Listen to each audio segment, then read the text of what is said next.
And so what I'm going to do, you guys can write these down if you want. I'm just going to put a series of just different formulas on the board, and we'll talk about those formulas and how they relate to our terms. Okay? So you can write these down as well. Yeah.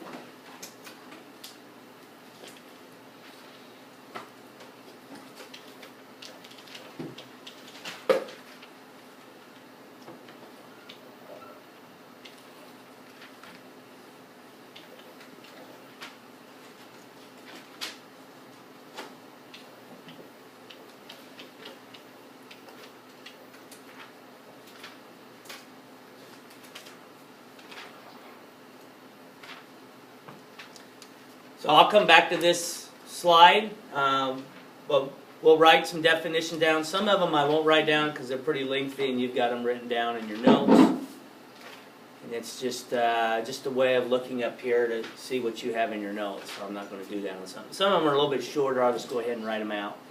They could be a little different than yours, but they might be a little shorter. But okay, but before we go on too far, we want to talk about, and I can come back to this if you don't get a chance to write those down. I'll come back to that slide. We have this idea of ionic, and then we have this idea called covalent. Can you give me some information about ionic and covalent and how they differ? Yes? Ionic bonds are when two ions of opposite charges bond together. Okay. So ionic, there are going to be two atoms that are ions, an anion and a cation, and they will attract one another when they're oppositely charged. Yeah. There's polar covalent and non-polar covalent bonds. Okay. So when we have type of covalence, there's polar and non-polar. So these involve ions, anions. You don't have to write this down, so this is just review.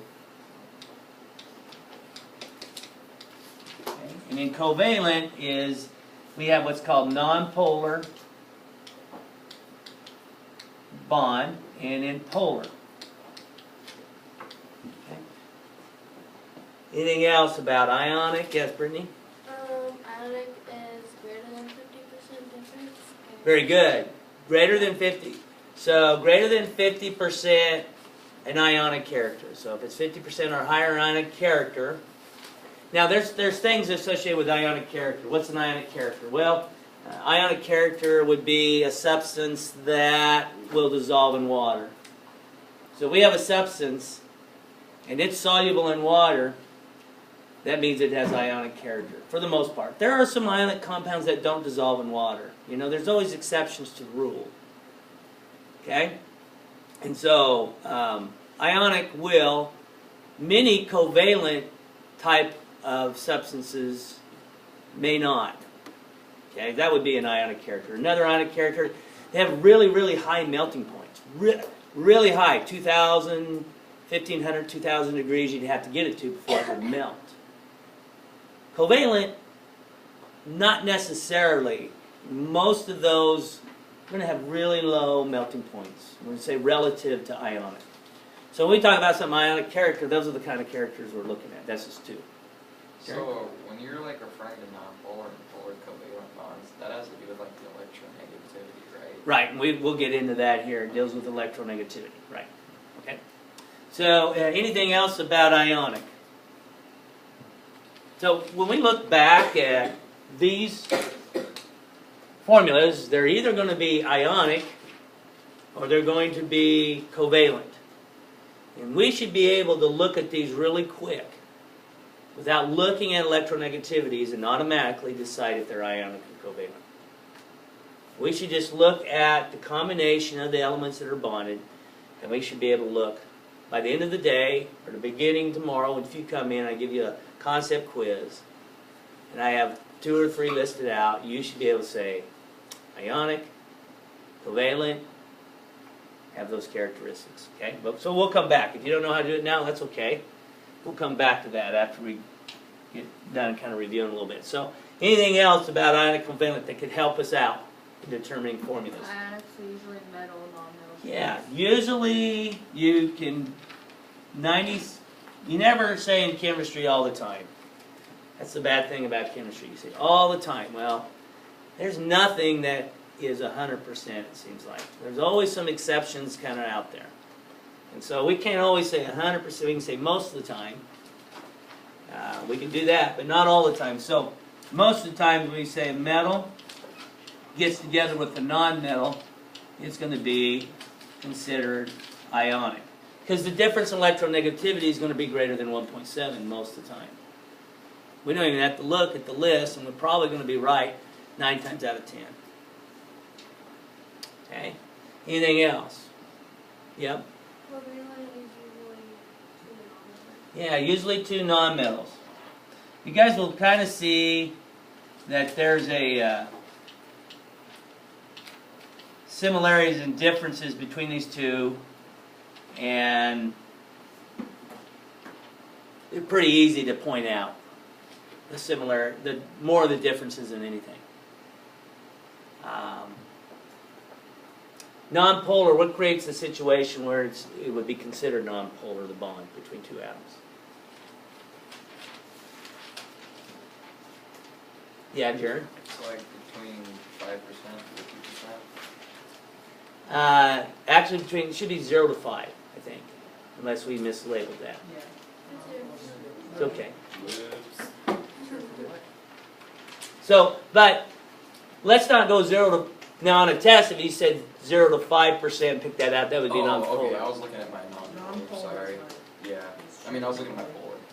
What's that? It's shared equally, right? So how could you tell if it's shared equally? What would you look at difference-wise? Their size. Huh? Their size? Not necessarily their size. Nope.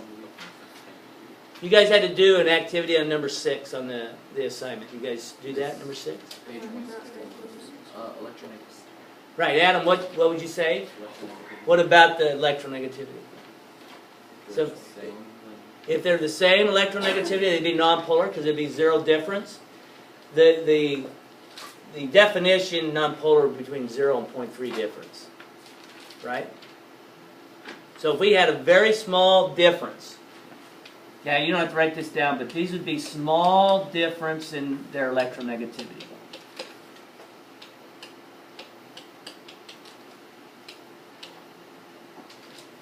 Polar would be larger differences, right?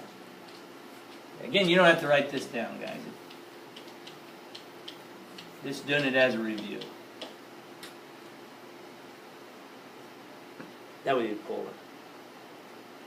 Okay. Now, when we say polar, it's going to create a situation if you have 2 atoms bonded together.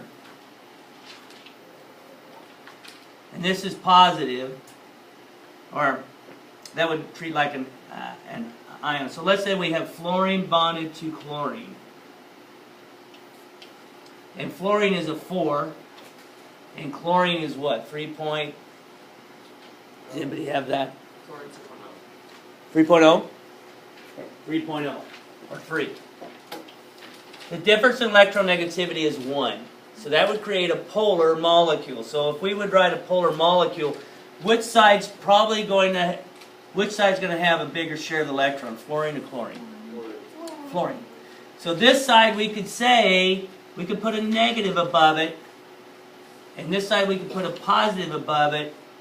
It's not charged, but if we looked at that molecule and realized it's polar, one side's going to be slightly negative, and the other side's going to be slightly positive. Slightly, not all the not like cations and anions. So if we have another molecule that's floating around, that's just like that, fluorine and chlorine, and it has a negative side and a positive side. The fluorine, what's it going to be attracted to of the other molecule?